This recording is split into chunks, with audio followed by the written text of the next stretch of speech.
Education सभी को स्वागत है। फ्रेंड्स, आज हम पढ़ेंगे 2 अक्टूबर 2023 दैनिक समसामयिक की फुल पत्ती वाली क्लास, जो सुबह 6 बजे कुमार गौरव सर द्वारा पढ़ाया जाता है।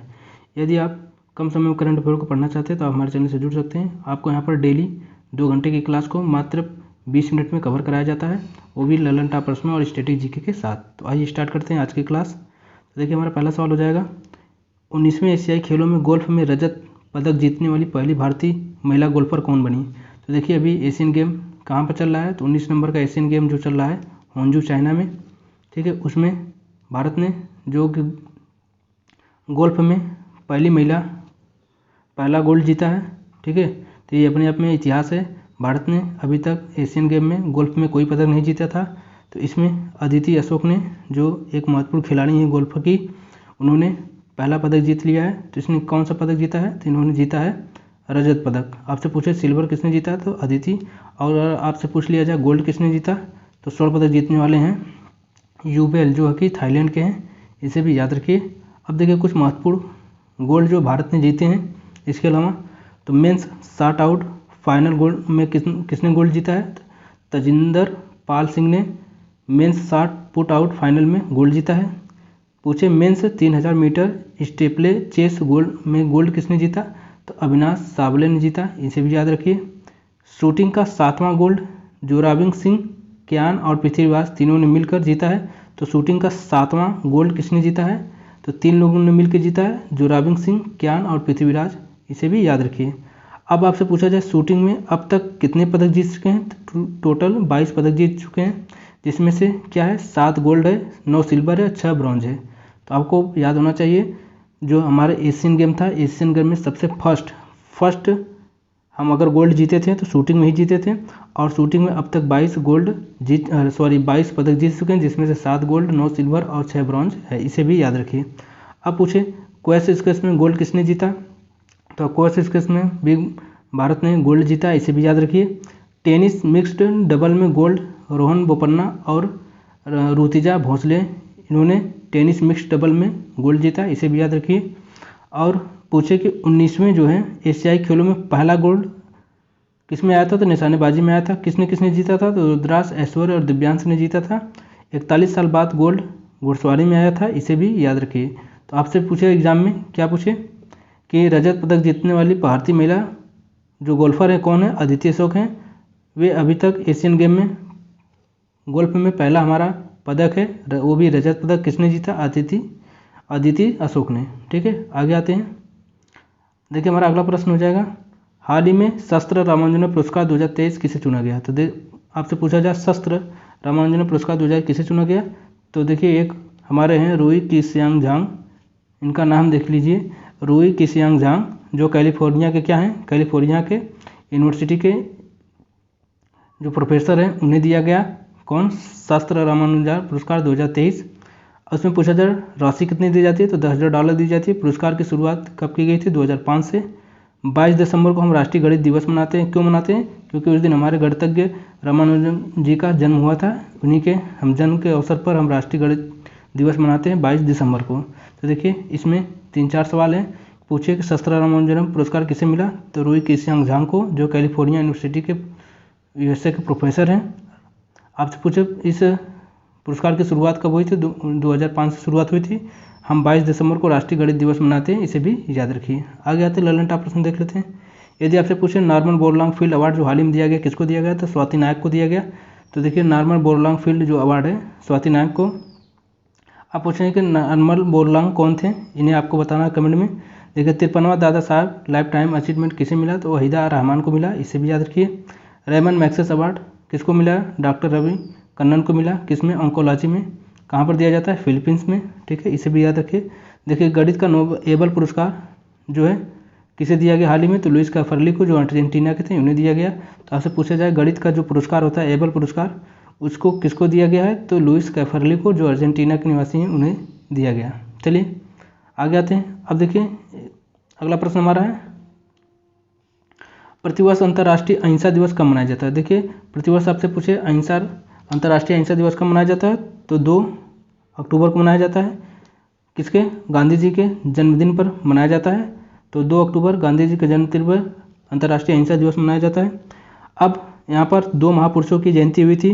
लाल बहादुर शास्त्री जी का 2 अक्टूबर को मनाई जाती है और महात्मा गांधी के भी जयंती 2 अक्टूबर को मनाई जाती है। तो आपसे पूछे कि 2 अक्टूबर की किन किन महापुरुषों की जयंती होती है, तो महात्मा गांधी और लाल बहादुर शास्त्री की। अब इनके बारे में हम कुछ महत्वपूर्ण बातें जानेंगे।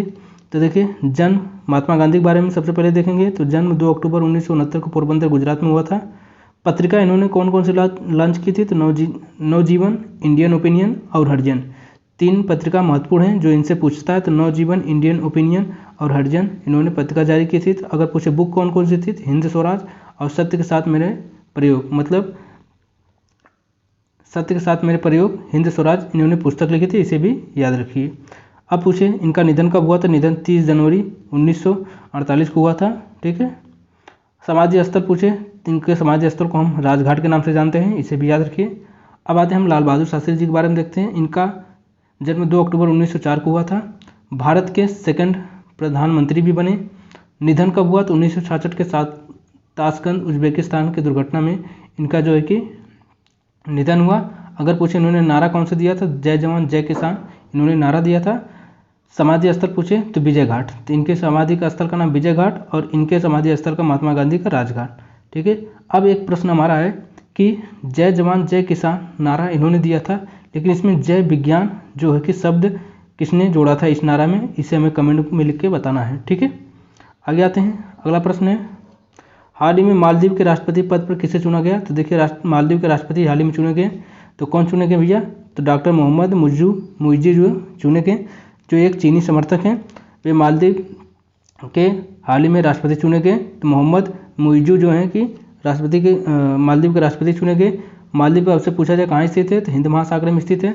और मोहम्मद सोहेल के स्थान पर इन्हें नियुक्त किया गया, इन्हें चुना गया, ये भी याद रखिए। तो आपसे पूछे मालदीव के राष्ट्रपति कौन बने, तो मोहम्मद मुइज़्ज़ी एक चीनी समर्थक हैं, इन्हें चुना गया। आगे ललन टॉप प्रश्न देखते हैं।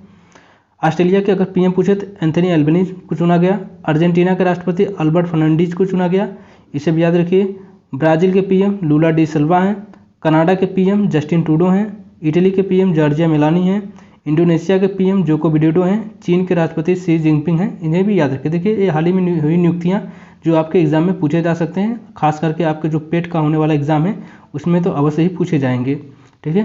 तो ऑस्ट्रेलिया के पीएम एंथनी एल्बनीज, अर्जेंटीना के राष्ट्रपति अल्बर्ट फर्नांडीज, ब्राज़ील के PM Leela do Silva, Canada के पीएम जस्टिन ट्रूडो, इटली के पीएम जॉर्जिया मेलानी, इंडोनेशिया के पीएम जोको विडोडो, चीन के राष्ट्रपति शी जिनपिंग जो कि चीन के राष्ट्रपति हैं। इतने महत्वपूर्ण सवाल हैं, इसे नोट कर लीजिए। आगे आते हैं, अगला प्रश्न हमारा, हाल ही में नारी शक्ति वंदन अधिनियम कौन सा संविधान संशोधन द्वारा बना। तो देखिए, अभी हाल ही में जो है कि हमारा नारी शक्ति वंदन अधिनियम एक्ट जो है कि बन गया है, उसे हम जो कि बिल पारित हुआ था।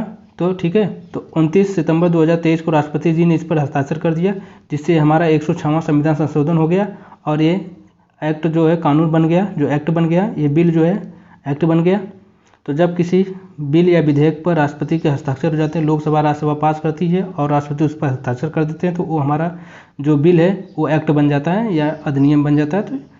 तो नारी शक्ति वंदन अधिनियम बन चुका है। क्यों? क्योंकि राष्ट्रपति द्वारा 29 सितंबर 2023 पर इस पर हस्ताक्षर कर दिए गए हैं। ठीक है। अगर आपसे पूछे ये कौन सा संविधान संशोधन कानून था, तो 106वां संविधान संशोधन कानून था, इसे भी याद रखिए। यदि पूछे 128वां ये बिल पेश किया गया था, अगर बिल पूछे तो 128वें नंबर का है, लेकिन अगर पूछे एक्ट कब संशोधन कब बना, तो ये बन गया 106वां। ठीक है, इसे भी याद रखिए। अर्जुन मेघवाल ने जो कानून मंत्री वर्तमान में, इन्होंने पेश किया था। ठीक है। अब आपसे एग्जाम में पूछे कि जो संशोधन बिल होता है, क्या होता है संशोधन बिल। संशोधन बिल जो होता है वो संविधान के किस सदन में आ सकता है, जो संसद है, संसद के किस सदन में पेश किया जा सकता है। तो देखिए, इसका सही आंसर हो जाएगा कि जो संशोधन बिल होता है ना, संशोधन बिल वो किसी भी सदन में आ सकता है। ठीक है। और इस पर संयुक्त बैठक नहीं हो सकती। ठीक है, ये भी याद है, मोस्ट इंपॉर्टेंट क्वेश्चन है। देखिए, संशोधन बिल पर संयुक्त बैठक नहीं हो सकती और ये किसी भी सदन में लाया जा सकता है। अब इसमें क्या था, इसमें था लोकसभा, विधानसभा और दिल्ली जो विधानसभा की महिला हैं उनमें 33% आरक्षण की बात कही गई थी इस नारी शक्ति वंदन अधिनियम में। अब लागू कब से होगा, तो 2026 परिसीमन के बाद लागू होगा। समय अवधि लगभग 15 साल होगी, इसे भी याद रखिए। प्रमुख बदलाव किस किस आर्टिकल में किया गया है, ये भी एग्जाम में आपसे पूछा जा सकता है। तो प्रमुख आर्टिकल में बदलाव हुआ है 239A जो दिल्ली का आर्टिकल है उसमें चेंजेस किए गए हैं। फिर आर्टिकल 330A जोड़ा गया और आर्टिकल 332A जोड़ा गया। ठीक है, तो आपसे इन प्रमुख आर्टिकलों के बारे में पूछा जाएगा कि नारी बंधन अधिनियम एक्ट में के तहत किन किन जो आर्टिकलों में संशोधन किया गया।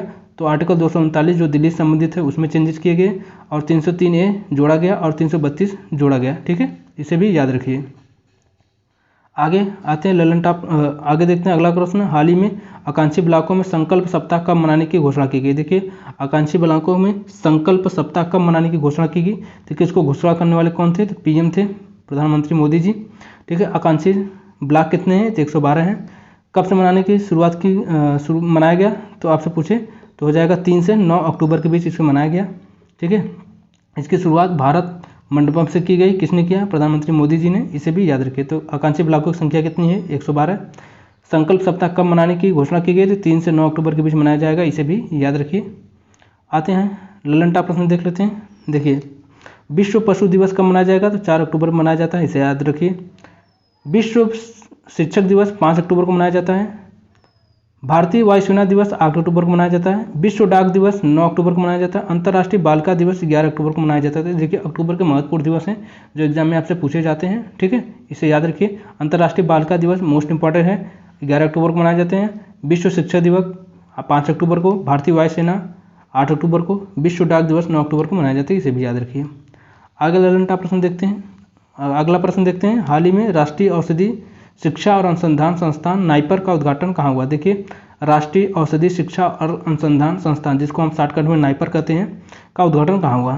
तो देखिए इसका उद्घाटन जो है कि हमारे गुजरात गांधीनगर में हुआ। ये अस्थायी भवन का उद्घाटन किसने किया था, तो अमित शाह ने उसका उद्घाटन किया। तो आपसे पूछा कि उद्घाटन कहाँ हुआ, गांधीनगर गुजरात में। किस करने वाले कौन थे, तो अमित शाह थे। आप पूछे नाइपर, नाइपर का फुल फॉर्म क्या होगा, तो national institute of the pharmaceutical education and research. ठीक है, इसका फुल फॉर्म होगा। तो आपसे पूछे नाइपर का फुल फॉर्म क्या होगा, तो national institution of pharmaceutical education and research, इसका फुल फॉर्म। अगर पूछे स्थापना कब हुई थी, तो 1998 में इसकी स्थापना हुई थी और ये 7 शहरों में हुई थी, इसे भी याद रखिए। तो आपसे पूछे जो नाइपर की स्थापना 1998 में 7 सिटी में हुई थी। आपसे पूछे कि जो इसका उद्घाटन जो है वो कहाँ पर हुआ, तो गांधीनगर गुजरात में। करने वाले कौन थे, तो अमित शाह थे, इसे भी याद रखिए। आगे आते हैं ललन टॉप प्रश्न देखते हैं। प्राकृतिक चिकित्सा पर WHO का शिखर सम्मेलन हुआ था, वो कहाँ पर हुआ था, तो गांधीनगर गुजरात में हुआ था, इसे भी याद रखिए।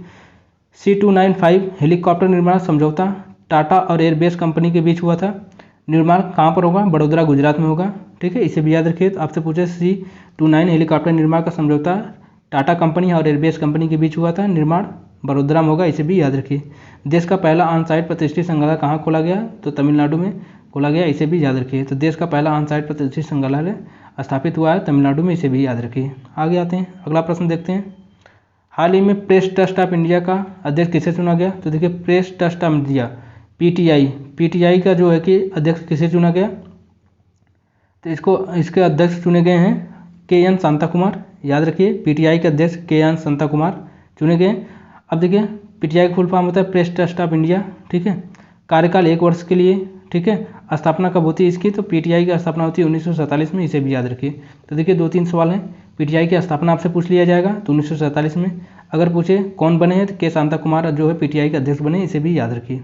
आगे ललन टॉप प्रश्न देखते हैं।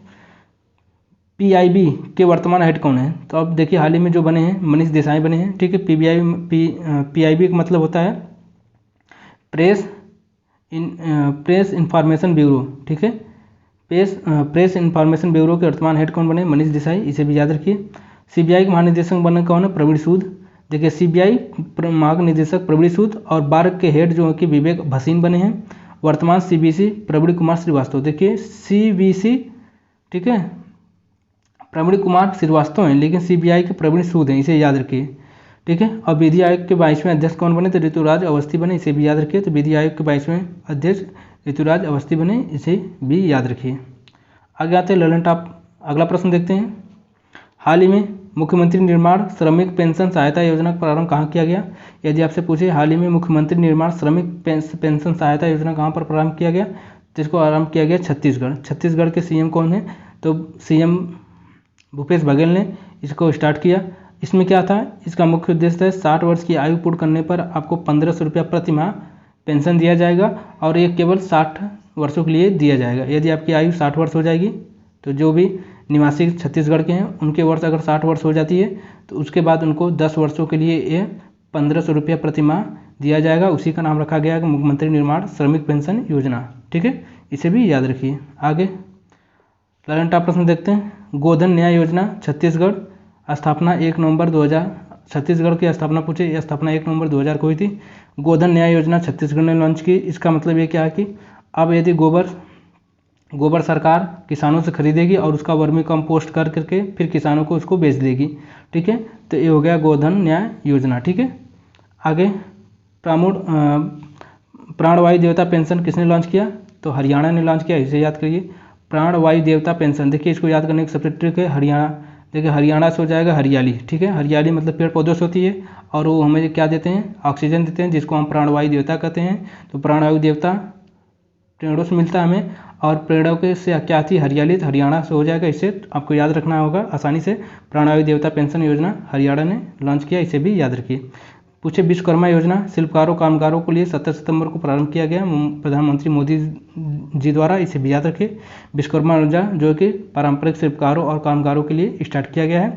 प्रणाम योजना जो कि भूमि प्रदूषण कम करने के लिए किया गया, इसे भी याद रखिए, एग्जाम में पूछे जाते हैं।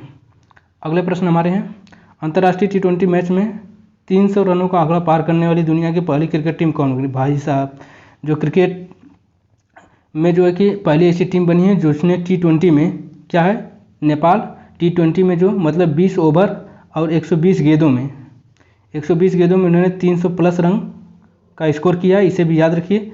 जो अब तक का T20 में अपना बेस्ट और विश्व रिकॉर्ड स्कोर है। ठीक है, तो किसके खिलाफ किए हैं, तो मंगोलिया के खिलाफ किए हैं। ठीक है, और इन्होंने एक और रिकॉर्ड बनाया है कि जो 9 गेंदों में हाफ सेंचुरी लगाए हैं, कौन, दीपेंद्र सिंह एरी।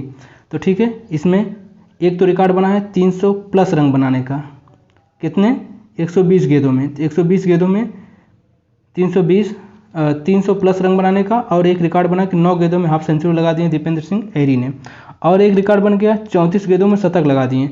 तो कुल भल्ला जो है कि कुशल भल्ला, इन्होंने 34 गेंद में शतक लगा दिए। इसे भी विश्व रिकॉर्ड के रूप में दर्ज किया गया। तो आपसे पूछे कि 300 T20 में, अंतर्राष्ट्रीय क्रिकेट में T20 में सबसे अधिक स्कोर बनाने वाली टीम कौन सी हो जाएगी, तो नेपाल। अगर पूछे उसी में 9 गेंदों में हाफ सेंचुरी लगाने वाले दीपेंद्र सिंह एरी हो गए और सेंचुरी भी कंप्लीट करने वाले 34 गेंद में शतक पूरा करने वाले कुशल, मतलब ये अपने आप में रिकॉर्ड है। ठीक है, आगे आते हैं ललन टॉप प्रश्न देख लेते हैं। 19वें एशियाई खेल भारतीय महिला क्रिकेट टीम ने गोल्ड जीता है, किससे हराकर, श्रीलंका। तो 19वें जो खेल एशियाई खेल चल रहे हैं चाइना में होंगजू में, उसमें भारत ने गोल्ड जीता, किसको हराकर, श्रीलंका को। अब पूछे अंडर 19 T20 महिला वर्ल्ड कप की विजेता टीम कौन रही, तो भारत रही, इसे भी याद रखिए। आयोजित कहाँ हुआ था, आयोजित साउथ अफ्रीका में हुआ था, इसे भी याद रखिए। अब पूछे IPL 2023 की विजेता चेन्नई सुपर किंग थी। अगर महिला वाला IPL पूछे तो किसने जीता था, तो मुंबई ने जीता था। तो ये रहे हमारे कुछ महत्वपूर्ण 10 सवाल जो करंट अफेयर को कम समय में आपको कवर कराया गया। यदि क्लास अच्छी लगे तो लाइक कीजिएगा, चैनल को सब्सक्राइब कीजिएगा। मिलेंगे नेक्स्ट वीडियो में, तब तक के लिए जय हिंद।